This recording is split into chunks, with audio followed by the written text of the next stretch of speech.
नमस्कार मंडळी, विभूती दर्शन या यूट्यूब चॅनलमध्ये तुमचे सर्वांचे स्वागत आहे।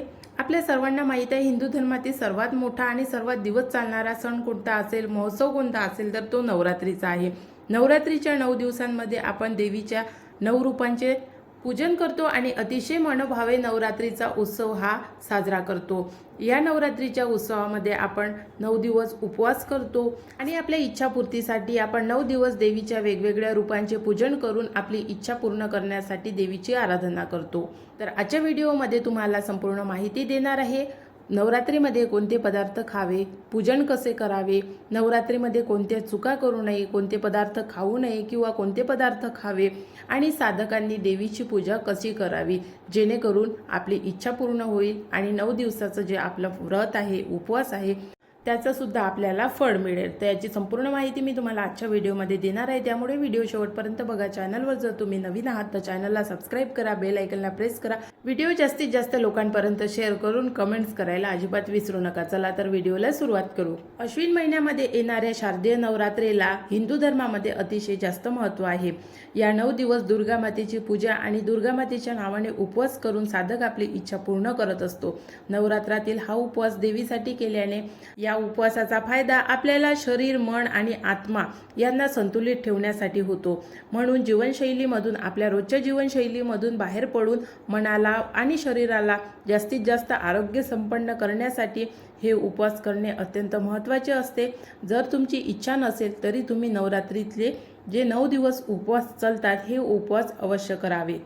उपवास हा आपल्या इच्छेविरुद्ध नसावा। उपवास करणे म्हणजे आपल्या शरीरावर, मनावर आणि आत्म्यावर नियंत्रण ठेवण्यासाठी उपवास असतो। आपण रोजच्या जीवनामध्ये खूप काही पदार्थ खातो आणि याचा आपल्या शरीरावर वेगवेगळ्या प्रकारे परिणाम होतो। म्हणून उपवास ही एक आपल्या शरीराला शुद्धीकरणासाठी एक प्रक्रिया म्हणून हा उपवास केला जातो आणि हा जर उपवास केला तर आपल्या शरीरामध्ये जी घाण आहे ती बाहेर टाकण्याचं काम या प्रक्रियेमधून होत असते। त्यामुळे नवरात्रीचे जे 9 दिवस उपवास चालतात हे उपवास करणे प्रत्येकासाठी अत्यंत महत्त्वाचे आहे। जर तुमची तब्येत खराब असेल, तुमच्याच्याने उपवास होत नसेल तर तुम्ही हे उपवास करू नये। डॉक्टरांच्या सल्ल्यानुसार, जर तुम्ही बिमार असाल तर डॉक्टरांच्या सल्ल्यानुसार तुमची इच्छा असेल तर तुम्ही हे उपवास करू शकता। मग उपवास केल्यानंतर कोणते पदार्थ खावे आणि कोणते पदार्थ खाऊ नये, तर उपवासामध्ये साबुदाणा बरेच लोक खातात, बटाट्याचे पदार्थ सुद्धा बरेच लोक खातात। बटाटा खाणे हा याला अयोग्य म्हणता येणार नाही, पण साबुदाणा, बटाटा आणि शेंगदाणा हे जर मिक्स करून आपण याची खिचडी बनवून उपवासाला खातो, पण हे जर मिक्स करून आपण खाल्ली तर आपल्या शरीरामध्ये कॅलरीजचं प्रमाण अतिशय जास्त वाढते। हे जे पदार्थ आहेत हे कॅलरीज कमी करण्यासाठी वापरले जाते, पण शेंगदाणा, बटाटा आणि साबुदाणा हे मिक्स झाल्यानंतर कॅलरीजचं प्रमाण वाढल्याने तो आपला उपवास होत नाही। कारण अशा प्रकारे आपण साबुदाण्याचे जर पदार्थ खाल्ले आणि ते पोट भरून खाल्ले जाते, त्यामुळे हा उपवास धरला जात नाही किंवा हा उपवास केला म्हणून गिनला जात नाही। त्यामुळे जर तुम्हाला उपवास करायचा आहे तर कोणते पदार्थ खा। तुम्ही बटाटा खाऊ शकता, पण बटाटा हा भाजून खाल्ला पाहिजे। तुम्ही रताळे खाऊ शकता, पण रताळे हे सुद्धा तुम्ही भाजून खाल्ले पाहिजे। त्यामध्ये कोणत्याच प्रकारचं तेल, कोणत्याच प्रकारचं मीठ हा तुम्ही जे शेंदे मीठ असते ते मीठ वापरू शकता, ज्याला आपण काळं मीठ म्हणतो ते मीठ वापरू शकता। पण उपवासाला असे पदार्थ खाणे आपल्या जीवावर येते, त्यामुळे आपण छान प्रकारे मस्त भाजीला फोडणी देतो तशा प्रकारे आपण एखादा विशिष्ट पदार्थ बनवताना त्या पदार्थाला फोडणी देऊन त्यामध्ये जिरं, मोहरी वगैरे सर्व टाकून तो पदार्थ आपण सेवन करतो। त्यामध्ये मीठ असते, मिरची असते, त्यामध्ये जिरं पण असते, त्यामध्ये तेल पण असते। संपूर्ण जे साहित्य आपल्या रोजच्या जेवणामध्ये असते ते आपण त्या पदार्थामध्ये टाकतो आणि तो पदार्थ खातो। त्यामुळे हा पदार्थ खाल्ल्यानंतर आपला उपवास होत नाही। जर तुम्हाला उपवास खरंच करायचे असेल तर तुम्ही जे आपल्या पूर्वीच्या काळामध्ये चुलीमध्ये टाकून ते पदार्थ, जसा बटाटा असेल तर तो चुलीमध्ये टाकून भाजला जायचा आणि तो खाल्ला जायचा। तसेच रताळे सुद्धा चुलीमध्ये टाकून भाजले जायचे, आता गॅसवर होते किंवा मग ओव्हनमध्ये भाजल्या जाते। तर हे पदार्थ असे भाजूनच खाल्ले पाहिजे। शेंगदाणे सुद्धा भाजून खाल्ले पाहिजे। मग आता कुणाकुणाला प्रश्न पडतो की आपल्या घरामध्ये आपण उपवासासाठी खूप सारे उन्हाळ्यामध्ये चिप्स बनवून ठेवतो, मग ते उपवासामध्ये खावे की खाऊ नये। तर तुम्ही उपवासामध्ये चिप्स खाऊ शकता, पण शक्यतोवर तुम्ही तेलकट जे पदार्थ असते ते पदार्थ जर तुम्ही टाळले तर तुमचा जो उपवास आहे तो साध्य होईल।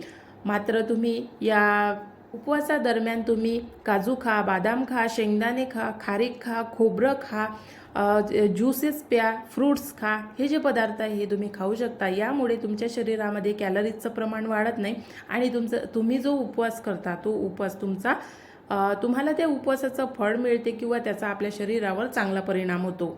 तर अशा प्रकारे नवरात्रामध्ये तुम्ही 9 दिवस उपवास करा आणि कोणते पदार्थ खावे, कोणते पदार्थ खाऊ नये तर हे तुम्हाला आता कळलंच असेल. आता उपवास झाला, मात्र उपवास केला, पण देवीला कसं प्रसन्न करायचं? तर देवीला प्रसन्न करण्यासाठी अतिशय सोपा, देवीला काहीच नको, तुमच्याकडून मौल्यवान वस्तू नको. देवीला फक्त आत्म्यातून देवीची आराधना करणे आणि दुसऱ्यांविषयी वाईट विचार न करणे किंवा वाईट कृत्य न करणे हीच परमेश्वराची इच्छा असते आणि त्याच लोकांना देवी देवतांचा आशीर्वाद प्राप्त होतो. तर रोज सकाळी उठून स्नानादी होऊन आपलं घरदार स्वच्छ करून देवीच्या मंदिरात जावं, आपल्या घरामध्ये पूजा अर्चा करावी आणि देवीच्या नावाचा जप करावा. यामुळे देवी नक्की तुमच्यावर प्रसन्न होईल. आणि अशाच प्रकारे आपल्याला हे देवीचे 9 दिवस पूजन करायचे आहे. त्यामुळे असे जर आपण 9 दिवस देवीचे पूजन केले तर देवी आपल्याला नक्कीच आशीर्वाद देईल आणि आपल्या ज्या इच्छा आहे त्यासुद्धा पूर्ण होईल आणि आपल्या मार्गातील जे अडथळे आहे ते सुद्धा दूर होण्यास मदत होईल.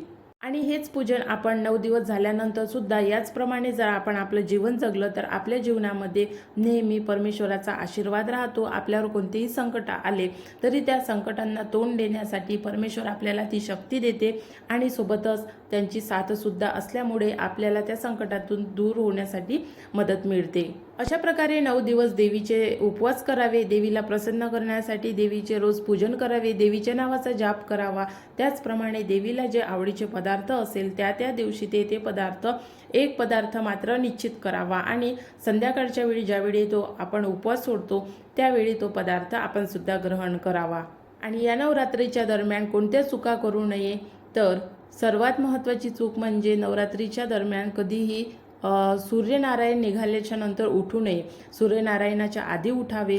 आपल्या घरामध्ये सळा रांगोळी झाल्यानंतर स्नानादी होऊन सर्वात आधी देवीचे पूजन करावे, घटाचे पूजन करावे, मंदिरात जाऊन पूजन करावे. ही एक सर्वात महत्त्वाची चूक आहे. जे लोक नवरात्रीमध्ये वेळाने उठतात, उपवास करतात पण वेळाने उठतात, देवपूजा वेळाने करतात, ही जी चूक आहे ही चूक करू नये. तसेच सुहासिनींनी आपल्या पतीसोबतचे जे संबंध आहे या नवरात्राच्या 9 दिवसांमध्ये ठेवू नये. त्यानंतरची चूक म्हणजे कोणाविषयी वाईट बोलू नये किंवा कोणाच्या चुगल्या करू नये.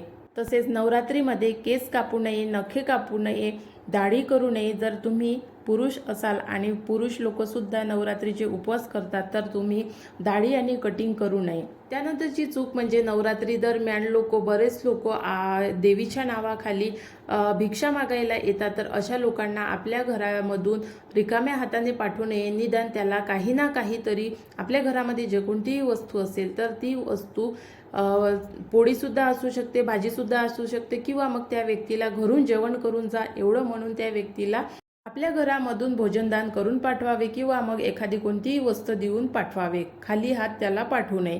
कारण नवरात्रीमध्ये जर तुम्ही दानपुण्य करत असाल तर त्याचं फळ तुम्हाला माता लक्ष्मी निश्चितच खूप चांगल्या प्रकारे आणि खूप जास्त मोठ्या प्रमाणात देते.